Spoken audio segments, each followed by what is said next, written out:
আমার হাজব্যান্ড সবসময় কিছু ভালো খেতেও মন চায়, বিশেষ করে বিকেলবেলা। তো সব দিন তো বানানো পসিবল হয় না। তো আজকে আমি একটা নিউ রেসিপি বানিয়েছিলাম ব্রেড দিয়ে আর আলু সিদ্ধ করে ওটাকে ফ্রাই করতে আর কি। তো ওটা আমি দেখলাম, ইউটিউবে দেখিয়ে বানিয়েছি।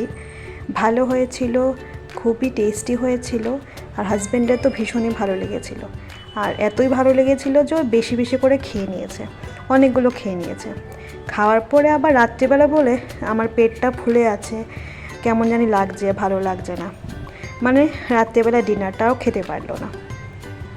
তাই বলি কম খাও, সুস্থ থাকো, এটাই আমার মোটো ইন লাইফ। কিন্তু ও ভালোবেসে বেশি বেশি করে খেয়ে নিয়েছে।